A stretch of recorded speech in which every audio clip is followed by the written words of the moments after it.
হে everyone, আসসালামু আলাইকুম। Welcome to Sapa blog. তো সবাইকে আরেকটি ব্লগে শুভেচ্ছা জানিয়ে শুরু করছি আমার আজকের এই সুন্দর ব্লগটি। তো আজকের এই সুন্দর ব্লগটিতে আমি আপনাদের সঙ্গে শেয়ার করব ডালপুরি।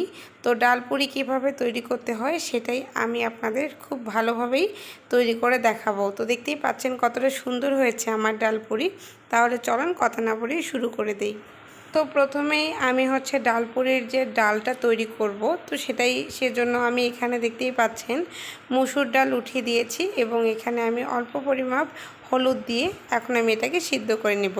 তো দেখতেই পাচ্ছেন আমার সিদ্ধ ডান। এখন যেটা করতে হবে, এখানে আমি কিছু পেঁয়াজ কুচি অ্যাড করে দিব। আর আমি এখানে কিছুই অ্যাড করব না, জাস্ট পেঁয়াজ কুচি অ্যাড করে আমি কিছু তেল দিব। তেল দেওয়ার পর আমি একটু কি বলে মশলার গুঁড়া দেব, গরম মশলার গুঁড়া আর একটু জিরা গুঁড়া দিয়ে দিচ্ছি।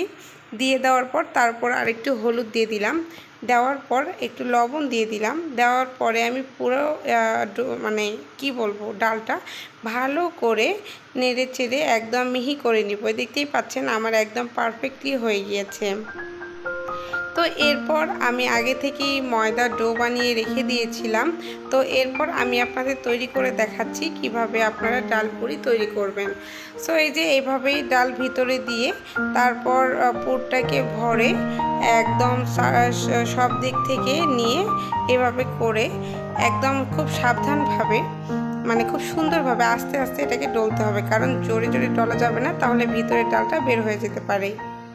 সো তারপর আমার ডলা শেষ, আমার সবগুলো হয়ে গিয়েছে। এখন আমি তেল দিয়ে দিয়েছি। তেল দেওয়ার পরে তেল গরম করে আমি এটাকে তেলের উপরে ছেড়ে দিয়েছি। ছেড়ে দেওয়ার পর আমি ভালো করে নেড়ে ছেড়ে সবগুলোকে তৈরি করে নেব। আর অবশ্যই এটা আপনারা বাসায় ট্রাই করবেন, অনেক সুন্দর লাগে খেতে। আমার তো খুবই পছন্দের একটা খাবার, সেটা হচ্ছে ডালপুরি। তো আজকের এই সুন্দর ব্লগটি আপনাদের কার কার ভালো লেগেছে অবশ্যই আমাকে কমেন্ট করে জানাতে ভুলবেন না। তো তারপর দেখতেই পাচ্ছেন আমি সবগুলোকে একে একে ভেজে নিয়েছি। কত সুন্দর হয়েছে দেখতে, মানে মানে দেখতে যতটা ইয়াম্মি, খেতে আরও কত কত ইয়াম্মি হয়েছিল তাহলে বলেন। মাশাল্লাহ, আমরা যখন খেয়েছিলাম এত মজা করে খেয়েছিলাম যে আপনাদের কি বলবো। আর দেখতেই পাচ্ছেন প্রত্যেকটা মানে পুরি একদম ভিতর থেকে হয়ে এসেছে। So so yummy. তো তারপর আমার হাজব্যান্ড কিছু বাজার নিয়ে এসেছিল, সেটা আমি আপনাদের সঙ্গে শেয়ার করব বলতে আমি বাজারগুলোকে উঠে রাখবো কীরকম, মানে কিভাবে উঠায় রাখবো সেটাই আমি আপনাদের সঙ্গে শেয়ার করছি। তো প্রথমে দেখতেই পাচ্ছেন আমি ডিমগুলোকে কন্টেনারে ভরতেছি। আমি বেসিক্যালি ডিম হোক যেটাই হোক কন্টেনারে করেই রেখে দেই, কারণ ফ্রিজে কন্টেনারে করে রাখলে সুবিধা হয়, ভাঙার চান্স থাকে না। সো দেখতে পাচ্ছেন ফ্রিজের যে ইয়েটা থাকে সেটাতেও আমি ভরাই নিচ্ছি। তো এই তো গেল ডিম। আর সেকেন্ড কি নিয়ে এসেছে দেখাই। যেহেতু রমজান মাস, খেজুর প্রচুর লাগতেছে, আর আমার হাজব্যান্ড এবং আমি এবং আমার মেয়ে সাপা আমরা সবাই খুবই খেজুর পছন্দ করি। সো আমাদের খেজুরটা একটু বেশি লাগে। তো দেখতেই পাচ্ছেন আবারও খেজুর নিয়ে এসেছে। তো এগুলোকে আমি সব কন্টেনারে ভরে আমি এখন রেখে দিব।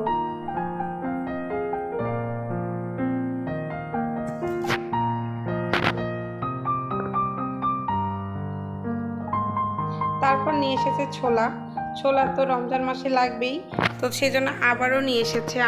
আমি এর কয়েকটা ব্লগ আগে আমি রমজান ব্লগ করেছিলাম, সেখানেও দেখিয়েছি ছোলা নিয়ে এসেছিল। তো যেহেতু রমজান মাস ছোলা তো লাগবেই, সেজন্য আবারও নিয়ে এসেছে। তো এই তো আমার সব রেডি হয়ে গিয়েছে। তো এরপর আর বাদ বাকিগুলো যেগুলো নিয়ে এসেছিলো এগুলো আপনাদের দেখাই। ময়দা নিয়ে এসেছিলো। তো আমি নর্মালি কি করি, যদি কোনো আমার বাজার সদাই নিয়ে আসে তখন আমার খুব মানে স্টোর করতে ভালো লাগে। লাইক আমার মনে হয় যে আমার বাসায় স্টোর করা থাকবে সব, আমার দেখতে অনেক ভালো লাগে। তো সেই জন্য যখন আমার বাজার সদাই নিয়ে আসে আমি খুব সুন্দরভাবে এগুলোকে স্টোর করি। আর আমার খুব সাজায় রাখতে খুব ভালো লাগে, কেমন দেখতেই মনে হয় যে অনেক ভালো লাগতেছে। তো দেখতেই পাচ্ছেন একে একে সব জিনিস আমি খুব সুন্দরভাবে গুছিয়ে নিচ্ছি। তারপর সেরিলাক ছিল, নুডল ছিল, সব কিছু ছিল।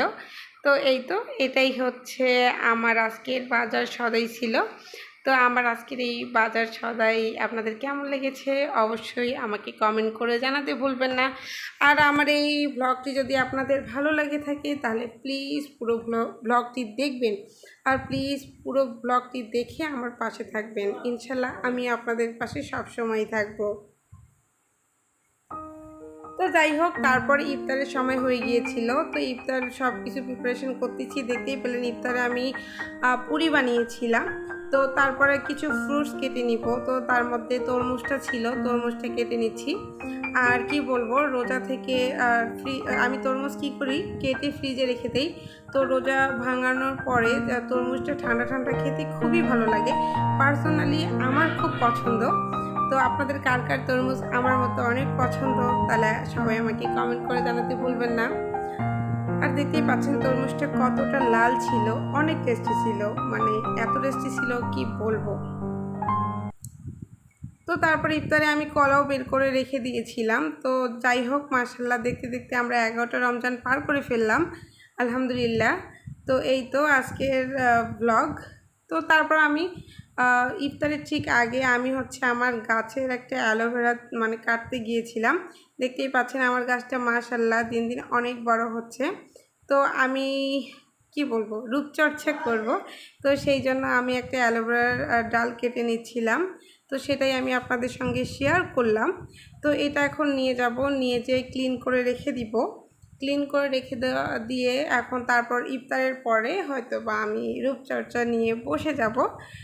সো এই তো, এটাই ছিল আমার আজকের এই সুন্দর ব্লগটি, আমি আপনাদের সঙ্গে শেয়ার করলাম।